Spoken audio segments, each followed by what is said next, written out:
when we're parents, people always tell us, yeah, kids don't come with an instruction manual, but we do.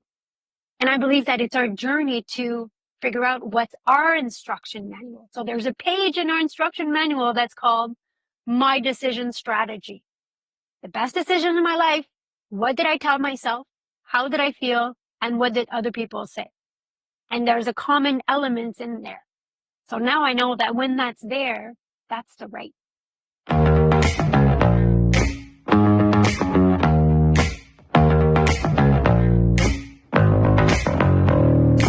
Welcome to SOULgineering. I am Ravi Tangri, your host, and what we are talking about here is how to bring more heart and soul into all of your life, your work, your play, your community, your relationships, everything. And today I'm really, really excited that we have with us fellow member of the Canadian Association of Professional Speakers, Sara Gilbert, who is a business strategist and a mindset coach. And what we're going to dive into today is potentiality. What is it that's possible for us that we have not yet even dreamed about? Welcome, Sara. Welcome to SOULgineering. Well, thank you very much for the invitation. I always truly enjoy our conversation, really. Me too. I mean, it's so delightful. What I would like to get into first is how did you get into this? Because I mean, chatting with you is amazing. You've done so much exploration of what drives us, what moves us, how do we tap into what's here? How did you find your way to what you're doing now? It was, you know what? It was a need for me because as long as I can remember, like as a kid, I knew that I was telling myself as a kid, this can't be it. There's got to be something else. Like this cannot be it. And I've always been a kid who contributed a lot, did fundraising of all kinds of stuff, sold all kinds of stuff like chocolate and toothbrushes and Christmas ornaments, and did a petition to save a beluga. I've never seen a beluga in my life, but I've always been that person. And I've always wondered, what's more than this? Because I could not wrap my head about this was it. You're supposed to work hard. Life is hard. Money's tight. And, you gotta hustle in life. And then you get up, you go to work, you get home, you have dinner, you watch TV, you go to bed, and then you repeat the same day. And I was like, I can't. And I've tried to fit in. And that's how internally I died. And I'm like, I can't do this. So at one point I just dropped everything, sold the house, kicked out the husband, kept the kids. That's all I kept. I kept the kids, changed everything, quit the job. And I'm like, you know what? I don't fit anywhere anyways. I was too creative for the corporate world and too corporate and business for the creative world. And there was just not my place. And at one point I'm like, you know what? I'll just make my place. And then the rest is, you just follow along the signs of life and then you explore, and that's it. So how did you come from that? From saying, okay, I'm done with the corporate world, I'm done with the husband. How did you go from that to becoming a business strategist and diving so deeply into how our minds, how our brains work, how our souls work even? So when I originally launched my business, I was really a business consultant. I was all about the business. And at one point I'm sitting with clients and we're mapping out their visibility strategy and they're like super excited. They have beautiful business already, but they're like, oh my gosh, Sarah, this is exactly what we want to do. All the comments, the feedback that we want from a client. The thing is, it was the third time we were having the same exact meeting. And that's when I realized that there's something I don't understand. So I actually went back. I did my double certification in NLP. I went dug into neuroscience, human behavior. I've always been fascinated about human behavior, but that doesn't pay the bill. So you put that aside. And then I brought that back in. And now that's why I work with entrepreneurs, yes, on the business strategy, but on who's the human that will carry the strategy. and that a strategy that's in alignment with the human, because all the strategies work, but only the ones that are aligned with who we are and what we actually want. So we live in this world where it's all about more of more. And my philosophy is about more of better. And better is better. It's not more. It's better. So what are the rules of the life that I want to live? What do I want to tell myself on the deathbed? What's my contribution on this planet while I'm here? That goes at the core of the business strategy. And then we build a business around that and not the other way around. And we're stuck in this paradigm of like, we build a business and then whatever's life is left and that goes around it. And people are like, but I feel empty. I'm like, for sure. Cause we're trying like the round peg in a square hole, whatever. And it just doesn't work. So now I really navigate both together and to really help us, cause I also do it for me, gain clarity on what we want. Right. So And, there's a difference between potential and potentiality. Potential is what I know what I want and what I know what I'm capable of. Potentiality is what I don't even know what's possible. right. And this is why I love our conversations, because I mean, we're so aligned. Like what you're describing to me is what I call SOULgineering, right? Bringing that. But before we get into the potentiality, I'm curious. That's an amazing shift, and it makes total sense to me with your business. What did you discover about yourself on that journey? First, to step out, and that takes a lot of courage to step out, not only start your own business, but you also change your personal life and a lot. But then along that journey to actually shift to going into this really fundamental work, which I think is the important work if you want to make things happen. What are the discoveries you made about yourself that I discovered what I call our recipe to make decisions. So we all have a recipe for decisions, to know the decision is right for us. And for me, it's everyone tell me it's what I have is good. I'm telling myself that this can't be it. There's got to be something more. And in my body, I feel like I'm dying inside. So we all have this recipe of what do we say to ourselves, how we feel, and what others say. And all the good decisions that we've taken for ourselves in life, it all works the same way. We noticed that we all told ourselves the same thing. We all felt the same way. And everyone around us was telling us the same things. So when I put the rest of the elements for me, that's what shifted. Because I knew that marriage was not it. I was really dying inside, and people are like, you have it all. Like, you guys are a gorgeous couple, you have gorgeous kids, da, da, da. I was dying inside. The corporate job was the same thing.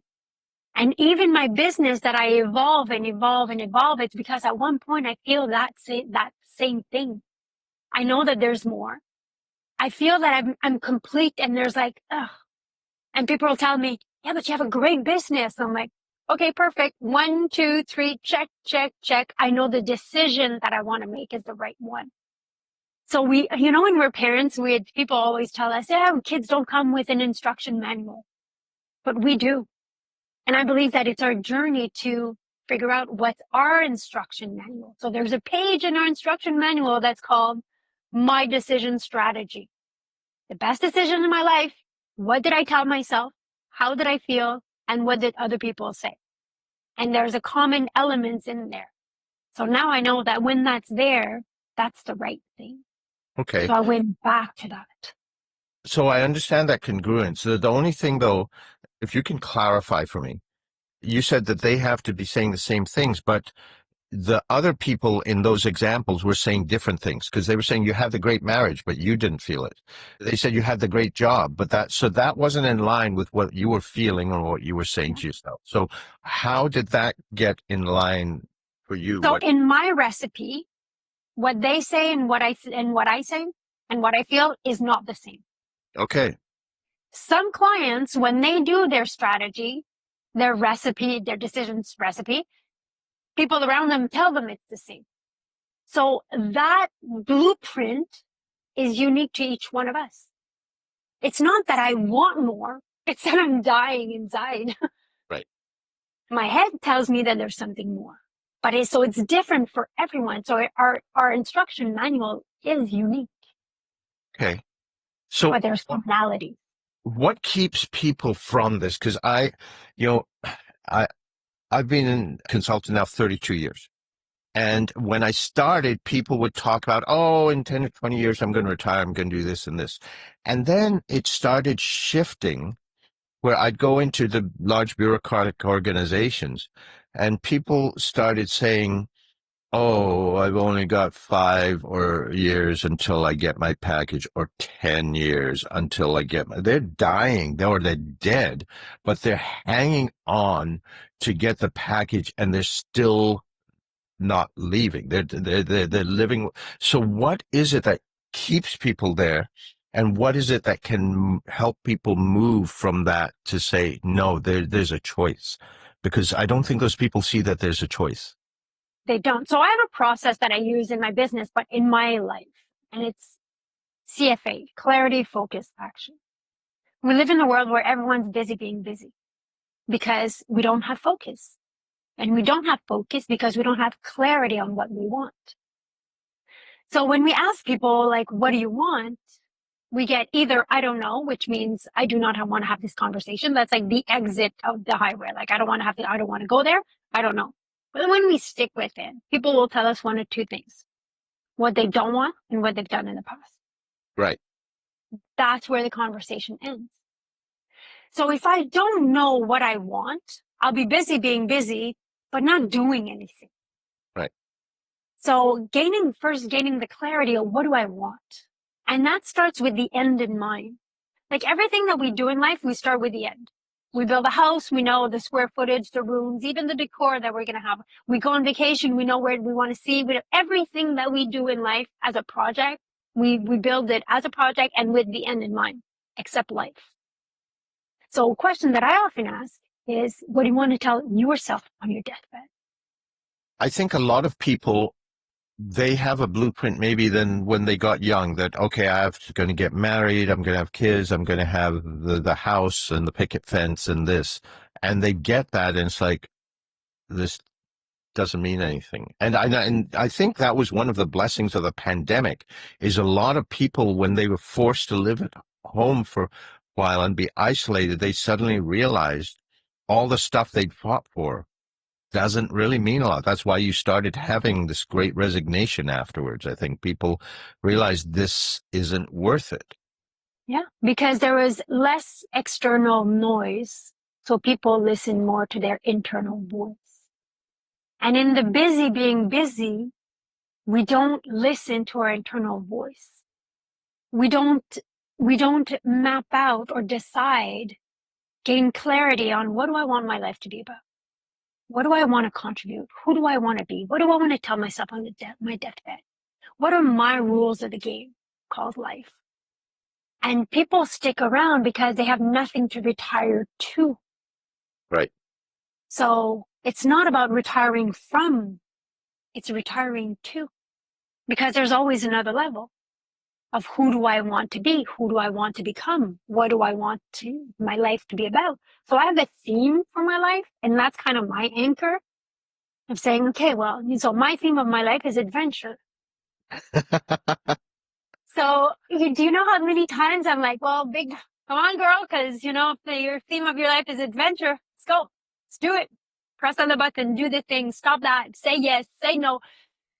Because on my deathbed, I want to be able to tell myself, I've gave it everything I've got. There's nothing left. Like the tank is empty. Yeah. And I want more people to be able to say that I to love it. themselves. So that now brings us perfectly, I think, to potentiality. And what does that mean now? You said there's a distinction between potential, which is what you can see, a potentiality, which you may not even have tapped, but you just sort of somehow vaguely sense. Potentiality is a direction. Potential is what you see, what you know. Mm-hmm. So I believe that in life, there's two options. You can either be in security or curiosity, but you can't have both. So if you're seeking, say more on that. so obviously the brain's job is to keep us alive. Mm-hmm. Okay. It's not to reach our full potential. It's not so no, the brain is there to keep us alive, which means in its comfort zone. And actually we need to stop calling it a comfort zone because it's actually a zone of familiarity. It's what we That's know. exactly what I say too. Yeah. So the brain's job is to stay there because if I'm there, I know what's going to happen and there's not going to be a saber-toothed tiger that shows up and eats me alive. So I get to pick though. If my brain in 3.2 seconds, when somebody a client texts me and says, I need to talk to you in 3.2 seconds, I've got the whole scenario that, oh my gosh, I'm maybe not satisfied. I'm going to lose money and that I'm going to be, and I'm going to be homeless under the bridge with my kids.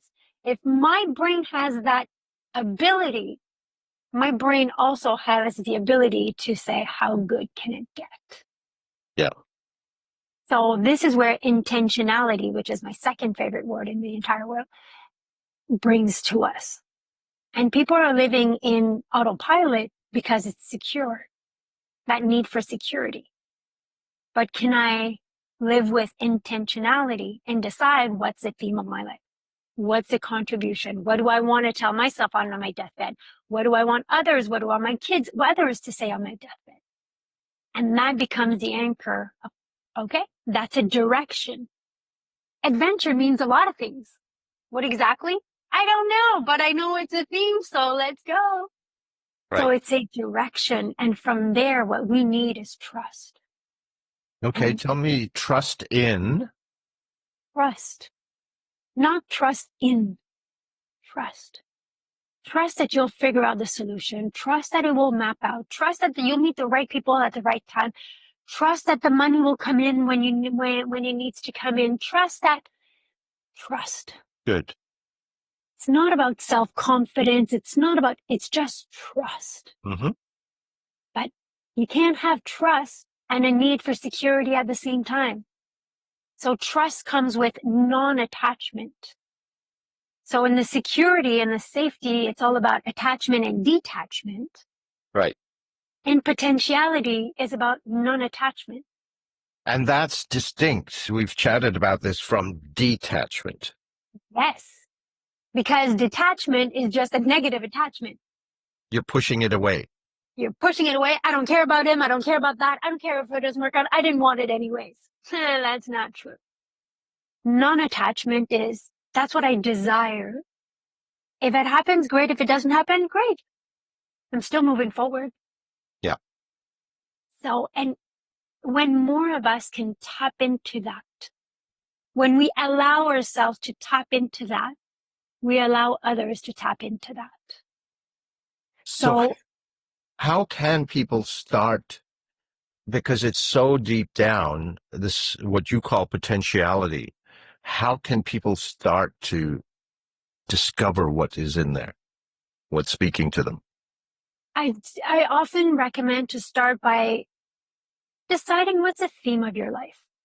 And let's be clear, for the perfectionists or the recovering perfectionists who are listening to us, it's not about having the right answer. It's about having an answer that will evolve. Right? So it's not the theme that I have to stick to that. It's the theme for now. It's like iPhone has done so many versions of whatever. If it's good for Apple to evolve, it's really good for us as well. So to select a theme, because that's going to give us a direction. And the second is self-observation. Pay attention. What do you tell yourself? What are the stories? What are the patterns that come with those stories? And be curious. Well, that's interesting. I almost got to my goal, but you know what? I sabotaged it. Do I have a tendency to do that?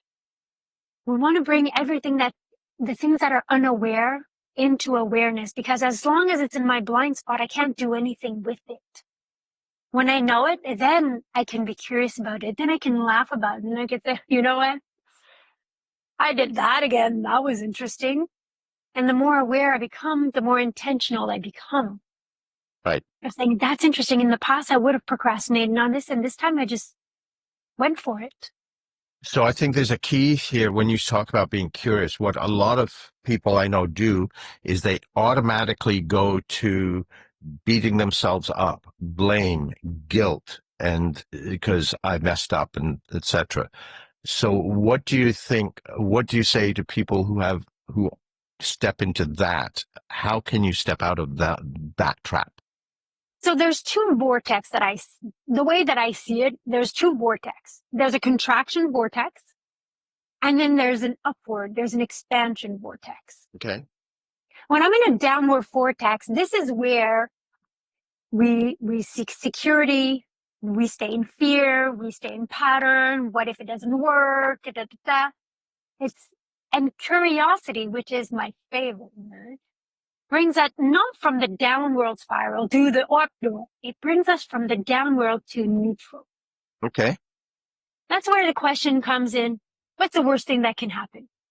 It's a nice question, but it just brings me back to neutral. When I'm back in neutral, then I can ask, how good can it get? Now, for a lot of these things, I found a lot of these go back to patterns from when we're really, really young. Like, some say 70% of our personality is almost shaped by the time we're 5, 90% by the time we're 10, by beliefs, deep held beliefs, and so on.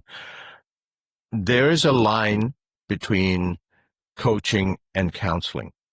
And how does someone know that they need to go to do some deeper work, counseling or therapeutic work versus things they can do on their own or with a coach? What do you think? What do you see as flags? So the way that I see it is coaching is, okay, that happened. Now what? And if I can't get to the point of the now what, then I would suggest counseling and every modality that reaches, that touches the person, Yeah. But coaching is about, okay, now what? Good. That's it. And if Yes. when we can get there, then let's play. So if they're just stuck in the downward spiral, then that's a need to do some deeper work, probably. Do some deeper work, and there's so many modalities, and this is something that we Totally. often talk about. And every coach has a coach, and every coach digs into this. We give what we needed and what we need. But the self-observation is such an important one because as we're living in autopilot, we don't realize that inner critic, and it's not a positive critic, it's more of a self-deprecating critic, those stories that we tell ourselves. And so one of my expertise is in psycholinguistics, and in terms of mindset, it comes back to really there's universal stories that we carry. I'm not enough, I don't matter, and I'm not safe. So I'm a perfectionist is tied into one of those. I'm a procrastinator is tied into one of those. So let's allow ourselves to dig into those stories, to go to the root of it before start working on the superficial. Like a client comes up to me and says, let's talk about time management because I got too much. I'm like, let's talk, because time management is just emotional management in disguise. So can we talk about the real things? So that's where deciding what you want the theme of your life to be. And then with curiosity, observe. What do you say? How do you feel? And be curious about that. I love that. I love that. I got the energy, it's all I need to finish. And everyone that knows me knows that I can do this. Yeah, I know that I can do this. Time for the lightning round. So, Sarah, these are questions. First thing that comes to mind, whatever pops up for you. Okay, that's what we want. That's what we want to get. All right, are you ready? Ready. All right. Introvert or extrovert? Ambivert. Okay. What's the most favorite job you've ever had? The one that I have now. All right. What's the goofiest thing you've ever done? Can I pass and come back to it? Is it that you just don't want to share? That's I- okay. I don't think I'm much of a goofy person, but if you would ask my kids, they would say yes. So that's why I'm not sure. All right, let's just go on. What's the best compliment you've ever received? My presence. Cool. What's your biggest failure and what did you learn from it? My marriage. Right. Okay. And as a child, what did you want to be when you grew up? A kindergarten teacher. Oh, okay. What's your most important ritual? Meditation. Nice. Who do you admire? It has to be one person. Just the first person that pops to mind. The first person that popped to mind was Mother Teresa. Nice. Okay. How do you nourish yourself? Meditation, deep conversation, Okay. and a lot of journaling. Nice. What do you want to be remembered for? To show people that so much more is possible. And what's your purpose in life? To show people that so much more is possible. I love it. Actually, no, to embody that so much more is possible. Ooh, yes, I love that. Yeah. Check it out, check it out. Oh, are you ready for this? You have a resource that our listeners can tap into, right? On understanding your sabotage, I believe. That understanding your saboteurs, it's based on positive intelligence. Yes. Mhm. And how can people access that? This is an online resource. It's an online resource. It's actually, it's a masterclass that I've recorded for my private clients. And it's understanding some of our behavioral patterns of what's between who I am and who I truly am. Right. And it really puts words on patterns that we have. So simply go to my website, saragilbert.coach, and it's right there on the landing page. You can see, you can subscribe it. It's a masterclass and you can access it automatically. It really puts words on something that's intangible, invisible, but yet so present in our life. Well, and I think that's a magic, is bringing all of this stuff that's running us that we're not aware of into our conscious and awareness. Then we can start to shift things. Then we can start to move forward. Yeah. And that's our rule. Very cool. Well, thank you so much, Sara. It is always, always a delight. Thank you so much for inviting me and for all the beautiful conversations that we have on a regular basis. And to many more. I know I'm